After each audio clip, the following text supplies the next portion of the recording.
안녕하세요. 시사팩토리 100.3 김유리입니다. 간판 앵커, 정말 간판반 있는 김유리입니다.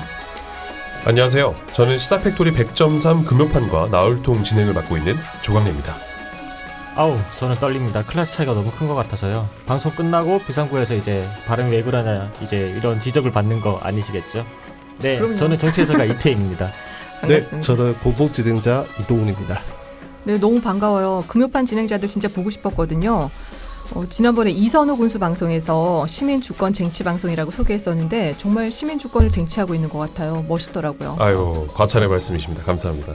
저도 울산 CBS 간판 아나운서와 방송 제가 기대하고 있었습니다. 김유리 아나운서 실물을 보니까 네. 연예인을 만난 듯한 정말 진짜요? 사인해 소년 드릴게요. 팬의 이따 끝나고 사인과 네. 셀카까지 꼭 받아가도록 하겠습니다. 아유, 감사합니다. 네, 저는 이제 앞서 말씀드렸듯이 너무 떨리고요. 우리 변호사님 어떠세요? 저는 그 김유리 아나운서님하고 작년에 방송을 좀 많이 했어요. 네. 여유가 있죠. 그래가지고 네. 저 전문가 이제 저희가 아마추어적 느낌으로 가다가 다시 또 전문가를 섭외해갖고 진행한다는 게 참 좀 저는 되게 기대가 많이 됩니다. 진짜요? 기대가 되시는구나. 네. 민망한데요. 제가 사반 세기 전에 소개팅 미팅을 진짜 100번도 넘게 했었는데 100번이면 100번 다 실망스러웠거든요. 근데 오늘은 진짜 행복하네요. 훈남들 여기 다 계신데요. 저는 결혼했습니다. 무슨 말씀이세요? 저 됐거든요. 네. 전 여자친구 없습니다. 네, 저는 노코멘트 하겠습니다. 네. 분위기 진짜 이상한 것 같아요. 이제 우리 빨리 들어갑시다. 그렇죠. 네. 화기애애하다 뭐 이렇게 표현하기로 하고 넘어가죠. 그럼 오늘 코너 청취자분들께 소개해야죠. 네, 그래야죠. 오늘은 오상택 박사와 최건 변호사가 함께 출연하는 새 파일럿 코너 세울정 두 번째 방송입니다. 네, 이 코너 지난번에 잘 들었거든요. 울산판 썰전이고 또 세울정 약자는 새롭게 울산을 정리한다 그거죠. 아니에요? 맞습니다. 네, 이제 지난번에 이제 최건 변호사께서 새로운 울산 정치로 이제 2달여 운영하고 이제 삘이 충만해지면 정치를 정리로 바꾸자는 의견을 주셨습니다. 여기 진행자들이 좀 거칩니다. 특히 저 창밖에서 지켜보고 있는 김 PD가 참 악마 PD라 가지고 웃고 있네요. 저희를 진짜 너무 곤란하게 만드는 케이스가 많은데. 네. 네. 근데 뭐 그 사이에 우리 변호사님 굉장히 방송 체질인 것 같아요. 물이 올랐어요. 그때하고는 방송 네. 스타일이 완전 다른 것 같습니다. 그때는 어떠셨길래 되게 궁금하네. 저는 이 스타일을 좋아해요. 네. 대본에 그쵸 충실한 스타일인데 그렇죠. 네. 아무튼 24분 55초가 너무 짧은 관계로 제가 마저 코너 소개하겠습니다. 민주당의 의회 독식을 주제로 오늘 세울통 진행하려 합니다. 새롭게 울산을 정리한다. 오상택 박사와 최건 변호사의 세울정. 파일럿 코너 세울정이 고정 코너로 가기 위해선 없어서는 안 될 키맨들이십니다. 우리 나울통을 진심으로 생각해 주셔서 앞으로도 자주 나와주셨으면 하는 개인적인 바람이 있습니다. 오상택 박사와 최건 변호사님 두 분을 스튜디오로 모셨습니다. 나울통 방송에서 실제 나이가 공개되기는 했지만 그래도 아직까지는 울산에서 보기 드문 젊은 정치인이라고 소개드릴 수 있는 분들입니다. 안녕하세요. 오랜만에 뵙는 것 같습니다. 두 분 그간 잘 지내셨는지요? 예, 안녕하십니까. 저희가 오늘 또다시 두 분을 스튜디오로 모신 이유는요. 저희 오늘 방송 주제가 민주당 의회 독식입니다. 울산광역시 의회와 국회 모두 민주당이 독식하는 현 상황에 대해서 두 분과 함께 여야 갈등 책임에 대해서 좀 이야기를 나눠보고자 하는데요. 강래 씨, 자세한 상황 좀 설명 부탁드릴게요. 네, 상황부터 제가 한번 설명드리겠습니다. 이 국회의 경우 더불어민주당이 18개, 18개 상임위를 독식했습니다. 심지어 야당 못 국회 부의장까지 유력했던 이 정진석 미래통합당 의원은 국회 부의장을 맡지 않겠다고 밝혔는데요. 울산광역시 의회 상황 역시 마찬가지입니다. 민주당은 시의회 상임위원장 자리를 한석도 내주지 않았습니다. 입 후보자가 없던 제2부의장은 공석인데요. 한편 지난 1일 하반기 첫 의회에서 제2부의장은 재공고 후 오는 15일 이제 제215회 임시회 제1차 본회의에서 선출될 예정입니다.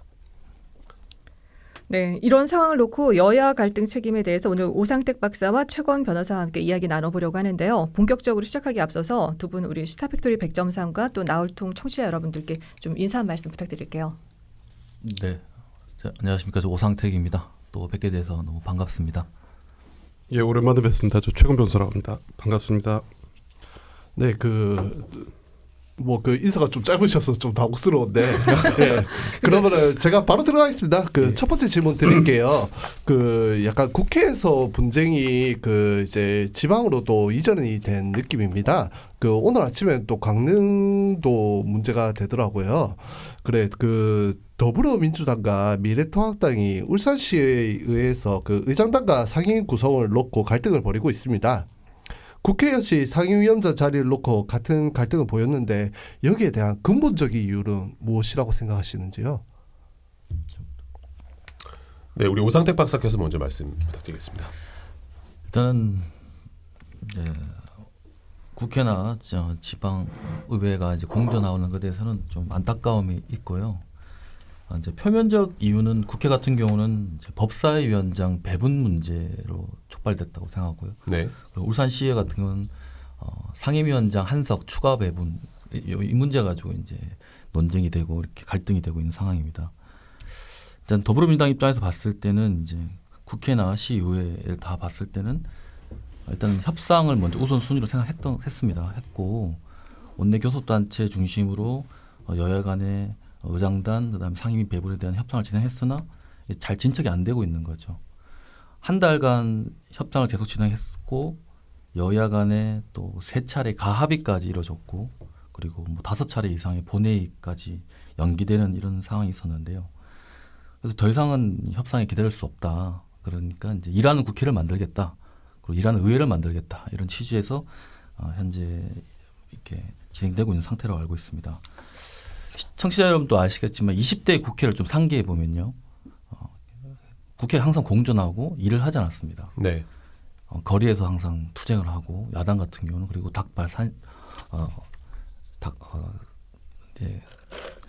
삭발이라든지 단식 같은 이런 걸 하면서 그래서 국민들에게 아주 많이 실망감을 드렸던 것 같습니다. 지금의 국회의 모습은 그러면 안 된다라는 게 의식이 굉장히 강하고요. 그래서 이제 일하는 국회를 만들겠다. 전 상임위를 통해서 일을 할 수 있는 그런 구조를 만들겠다. 이게 이제 민주당의 기본적인 생각이다. 이렇게 말씀드리고 싶습니다. 네, 이어서 최원 변호사님. 예, 조금 국회 같은 경우 사실 좀 복잡합니다. 아까 말씀하신 것처럼 오 박사님께서 말씀하신 것처럼 법사위원장을 지금 여당이 맡느냐 야당이 맡느냐에 따라서 사실 지금 나눠지고 있는데 사실 법사위원장을 누가 맡냐가 전국 주도권을 장악하는데 사실 영향을 끼치고 있습니다. 그리고 지금 문재인 정부가 내세우고 있는 게 검찰 개혁, 뭐 공수처 문제 같은 경우가 있기 때문에 설치 문제 같은 경우가 있기 때문에 그리고 다른 그 법안 같은 경우도 모두 법사위를 거쳐야 되는 문제이기 때문에 법사위원장을 야당에서 장악한 민주당 입장에서는 법사위원장을 야당에서 장악하게 되면 소위 말하는 개혁의 원동력이 떨어진다고 생각해서 법사위원장을 사수하려고 하고 반대로 야당 같은 경우에는 법사위원장이 여당으로 넘어가면 실질적으로 견제할 수 있는 가뜩이나 지금 이 의석수 자체도 굉장히 작은데 견제할 수 있는 장치가 없다고 생각하기 때문에 법사위원장을 사수하려고 하는 겁니다. 사실 여기서 촉발된 게 있고요. 지방의회 같은 경우 사실 조금 복잡한 면도 있습니다.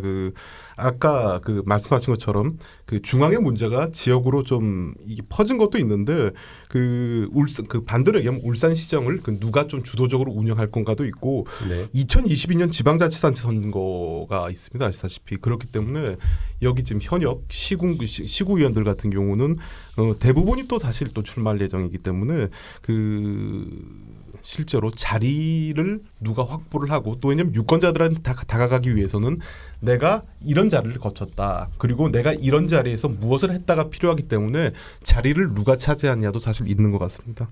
네. 그럼 이 갈등이 양당 사이에 이제 협의된 사안이 파기되면서 이제 비롯된 거라면은 어떤 사안이 좀 협의된 걸까요? 그러면? 최원 변호사님 먼저 좀 답변 부탁드립니다. 실제로 중앙 같은 경우는 협의가 법사위원장을 사실 아까 말씀드렸다시피 누가 맡느냐인데 처음에는 양당이 합의가 안 됐습니다. 안 돼가지고 뭐 국회법에 따라서 선출을 해서 법사위원장을 지금 형 민주당에서 하기로 했는데 그러니까 이런 여러 얘기가 있었습니다. 1년씩 돌아가면서 하죠. 원래 4년 임기 중에서 상반기, 하반기 이렇게 따로 뽑는데 1년씩 돌아서 그러니까. 제가 알기로 미래통합당 입장에서는 1년만 민주당이 하고 그러면 어차피 선출됐으니까 1년 뒤에는 다시 야당으로 오자 이런 얘기도 있었고 민주당 입장에서는 2년 동안 민주당이 하고 2년 뒤에는 집권 여당이 하자 이런 제안을 했습니다. 근데 그 미래통합당 입장에서는 집권 여당이 사실 그 당시 왜냐면 2022년도에 그 대통령 선거가 있기 때문에 바뀔 여지가 있겠다 이런 말씀입니다. 그렇죠. 근데 네. 사실 뭐 누가 차지할지도 모르고 네. 또 지금 현재로 따지면 그 미래통합당 입장에서는 사실 조금 불리한 입장이니까 네. 실제로 니네가 계속 하자는 거 아니냐 뭐 이렇게 해서 거절해서 이렇게 해서 파행이 된 걸로 알고 있습니다. 네. 이제 팩트 체크를 좀 다시 해드려야 되는데요. 네네. 그 좀 잘못 알고 계시는 게 있는데 이게 민주당 같은 경우는 시정간 협상 과정에서 11대 7 상임위 배분을 요구했습니다. 그리고 또 통합당과 가합의 정도의 수준까지 와 있던 거죠. 네. 그 과정에서 보면 법사위는 민주당이 맡고 예결위는 통합당이 맡는다라는 그런 기본적인 토대를 통해서 만들어진 게 있어요.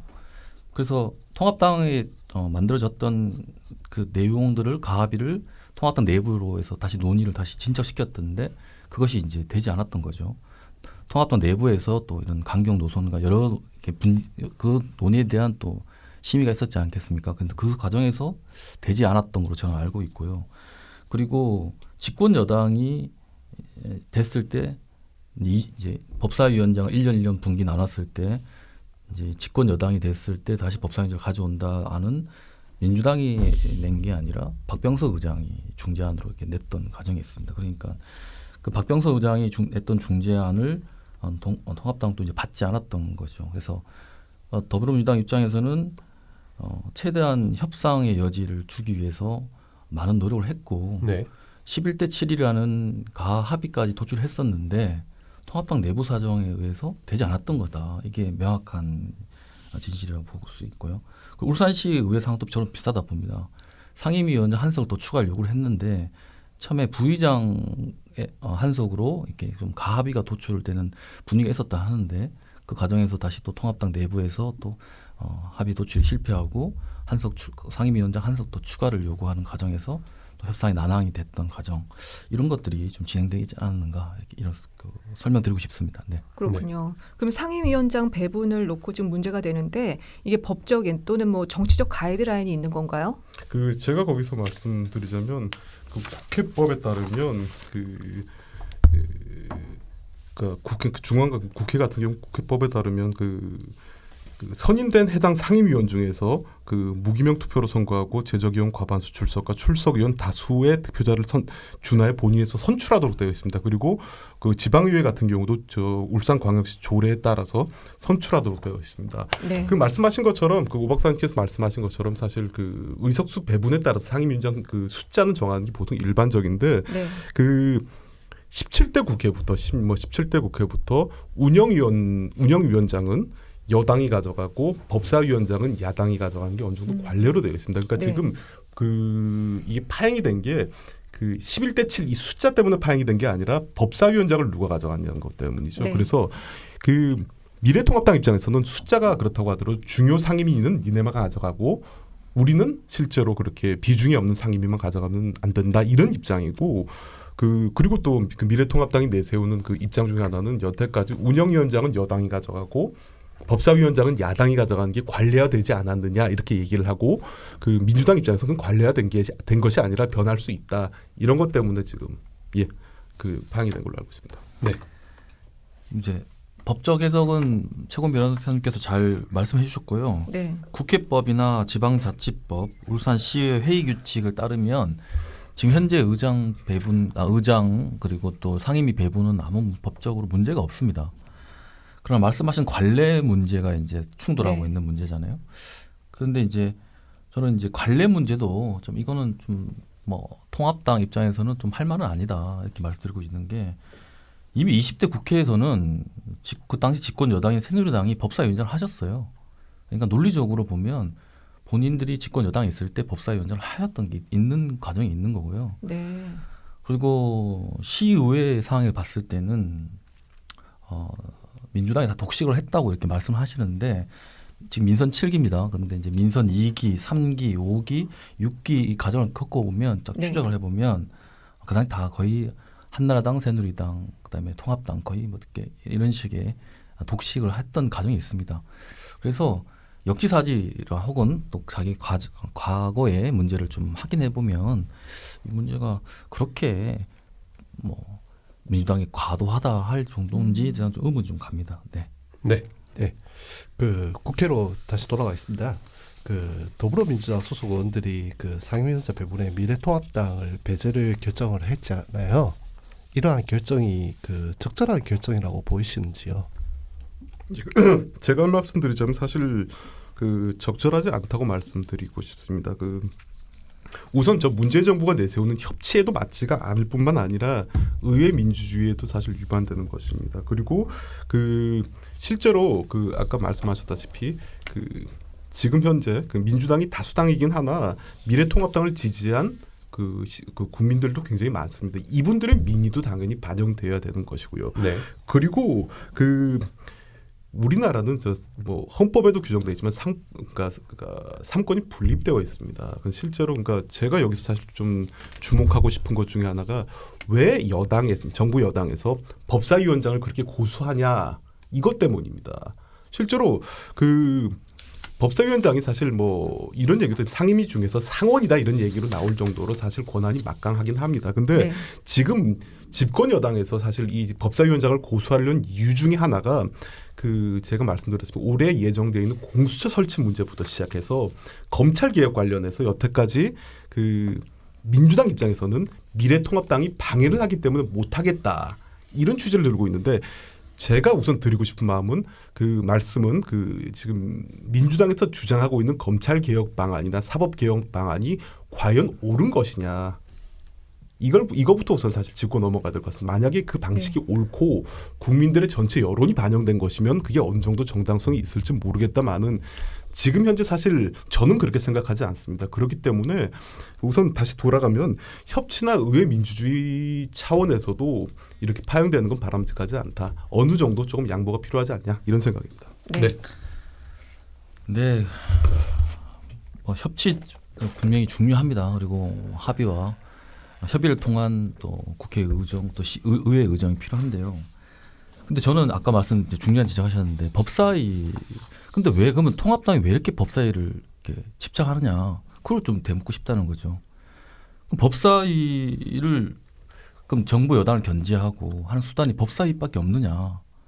그러니까 제가 알기로는 이제 민주당이 이제 예결위 위원장을 또 통합당에 이렇게 제안을 했지만 그러면 예결위원도 굉장히 중요합니다. 민주당 소위 말하는 문재인 정부의 예산에 대한 검토 그다음에 또 심의 이런 게 중요한 과정이 있는 거거든요. 또한 현재 지금 좀 더불어민주당 뭐 혹은 집권 여당의 부동산 정책에 대해서 또 감론을박이 있지 않습니까? 네. 그렇다면 국토위 위원장을 해서 그 새로운 대안을 제시하고 그에 대한 비판 이런 것도 할 수 있는 거 아닙니까? 또 그다음에 또 문재인 정부의 경제 정책을 또 비판한다고 또 견제한다면 뭐 기재위나 정무위 같은 또 위를 또 할 수 있다 생각하는데요. 네. 유독 법사위만 이렇게 고집을 하는 이유를 도대체 모르겠다. 근데 유추해 보면 20대 국회를 돌려봐야 되는 거예요. 20대 그렇죠. 국회 때 보면 법사위원장을 했을 때 우리가 법안 통과율 거의 뭐 굉장히 게이트 키퍼라 할 정도로 법안이 통과 안 됩니다. 특정 뭐 이렇게 어떤 법안에 대해서 뭐 이렇게 논쟁을 필요할 수 있다 생각하는데 통과 자체를 안 시키고 있는 거죠. 그러니까 발목 잡기 소위 말하는. 그래서 통과되지 않은 법이 48개. 박용진 의원이 발의했던 그 유치원 3법 그렇죠. 그 안에서 보면 학교 급식법이 있어요. 그렇죠. 최근에 안산 그 식중독 사태 아시죠? 그렇죠. 법사위에서 발목만 안 잡았다면 이런 일 안 일어납니다. 그렇듯이 법사위를 계속 고집하는 이유는 그냥 계속 발목 잡겠다 이런 취지밖에 안 보인다는 거죠. 그 제가 거기다 짧게 말씀드리자면 사실 이 말씀하신 이 법사위가 좀 중요한 이유 중에 하나가 네. 다른 법을 통과시키냐 안 시키냐 문제가 아니라 이 법사위가 다른 보통 권한이 있습니다. 그러니까 일반 법안에 체계 자구 심사권이 있는데 지금 말씀하신 그거 같은데 체계 자구 심사권 때문에 이렇게 되는 게 아니라 그거는 사실 지금 뭐 불리하다 이런 얘기도 나오는데 그 법사위가 다루는 고유한 법안들이 있습니다. 그 고유한 법안들이 뭐냐면 그것도 일반 상임위와 똑같이 그러니까 법사위 같은 경우는 다른 일반 상임위에서 상정된 법률안 또 심사를 하지만 법사위 내부 고유 권한들이 있습니다. 그게 뭐냐면 그러니까 법원, 검찰과 관련된 사실 이것 때문에 지금 법사위원장을 누가 사수하냐 문제가 나는데 네. 그게 제가 아까 말씀드렸다시피 뭐 검찰 개혁이니 공수처 설치 이 문제 때문에 그렇습니다. 이 문제 때문에 지금 그러니까 실제로 지금 얘기하고 있는 게 그 하여튼 뭐 하반기 예정된 공수처장 임명 문제도 실제로 지금 그 정부 여당이나 정부 여당 입장에서는 자기 정부 여당 입맛에 맞는 인사를 사실 그 임명하고 싶어하고 야당 입장은 반대고 이런 문제 때문에 사실 이런 게 있습니다. 그래서 네, 지금 그래서. 하반기 제일 중점 사안 중에 하나는 그것 때문에 네, 그래서 굉장히 좀 뜨거운 아니 감론을박이 이거는 이어지는데 반박을 해야 되는데요. 오산대 박사님 저희가 시간 관계상 아니, 2부에서 저희가 꼭 해야 됩니다. 네, 감론을박에서 그러면 딱 네. 1분만 반박하시고 네. 저희가 네네 시간 관계상 네 반박을 했으면 좋겠지만 좀 넘기도록 하겠습니다. 이태인 우리 완벽 해설가께서 네네네. 마지막으로 질문 한 번만 하고 네, 마무리하겠습니다. 이제 마지막으로 이제 각 당의 행보와 관련해서 이제 의견 한 마디씩 말씀해 주시죠. 이제 우리 변호사님 먼저. 제가 드리고 싶은 말씀은 정부 여당에 특히 문재인 정부에 드리고 싶은 말씀은 반면 교사할 걸 사실 요구하고 싶습니다. 그 예전에 막강한 권력을 누리던 박근혜 정부가 탄핵이 되고 현재 야당이 지금 소수당으로 전락한 건 모두 다 알고 계시리라 했습니다. 그거는 제가 판단하기에는 그 독선 때문에 이렇게 왔다고 생각합니다. 그래서 과연 이거를 사실 이런 역사가 반복되는 거는 국민들에게 사실 굉장히 불행한 일입니다. 그래서 이를 전 정부의 그를 전 반면 교사를 해야 될 것 같고 그리고 정부 여당은 사실 공공연하게 지금 20년, 30년 집권 세력을 자처하고 있는데 네. 여당이 지금 다수당이 된 게 꼭 여당이 잘하고 정부의 정책이 국민의 지지를 받아서 그렇게 된 건 아니라는 걸 명심하길 바랍니다. 네, 네. 우리 오 박사님. 네, 더불어민주당은 이제 일하는 국회의 모습으로 계속 보여줄 것입니다. 18개 상임위에 대한 책임감을 가지고 일을 하고 될 겁니다. 이제는 국회는 스톱될 일이 절대 없습니다. 지금 상임위가 지금도 열려 있습니다. 투쟁을 하거나 거래 나간다 하더라도 상임위는 계속 열려 있을 겁니다. 그래서 일하는 국회를 통해서 국민들에게 무한 책임을 가지고 모범과 그다음에 비전을 제시할 겁니다. 이제 변명의 여지도 없고 그래서 국민들께 일하는 국회의 모습 또 우리 대한민국과 국민을 위한 또 정치의 모습 보여드리도록 하겠습니다. 고맙습니다. 네. 네. 시간 관계상 오늘 스타팩토리 100.3 목요판은 여기서 좀 마무리를 해야 될 것 같습니다. 라디오는 끝났지만 2부에서 민주당 의회 독식을 주제로 완벽 정치 해설가 이태인의 정치 중계석이 준비되어 있거든요. 팟캐스트 플랫폼 팟빵과 또 유튜브에서 나울통 검색해서 들어오시면 들으실 수 있습니다. 일단 라디오 청취자분들께는 여기서 인사드리죠. 여러분 스타팩토리와 나울통 청취자들을 향해서 외쳐주세요. 안녕. 안녕히 계십시오. 안녕히 계십시오. 저희 울산 청년 네트워크와 울산 CBS는 매주 금요일 방송을 통해 청년의 눈높이로 울산 현안을 다루고 있습니다. 이 방송에는 여러분 제보와 사연이 중요한데요. uscbs@cbs.co.kr로 보내주시면 방송에 적극 반영하겠습니다. 지금까지 기술의 이창수 엔지니어, 음악의 길기판, 진행의 김유리 아나운서, 조강래, 이동훈, 이태인, 조연출의 엄유미, 연출의 김성광 프로듀서였습니다.